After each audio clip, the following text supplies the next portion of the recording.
ko Hāmihi, Hamish, Duncan, tōku ingoa. No te muka hau, I tipu au I te taha o te awa o Ōpihi, I ngā reke o Tarahawa. I grew up in Temuka in the 80s, and in the 80s, as a young boy in Temuka, there was a couple of things I loved. I loved playing by Halls Creek, which is a little creek in town that would run through, and it was a cool place to be, and my friends lived there. And also I used to love watching telly. I watched a lot of telly.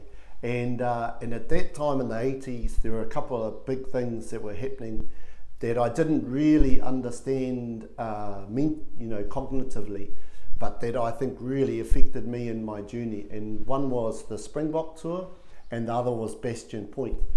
And we would sit around the table at home and we would talk about these things, and we would hear expressions from the mainstream about opinions about the sides of those arguments. And I came to understand at that time that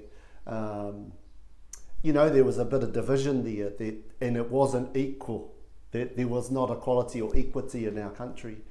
And I would think about those things. Those thoughts would come to me sometimes by the awa, by Halls Creek, and I kara moho ki te ingo te awa rā, engari kia mātou ko te Halls Creek.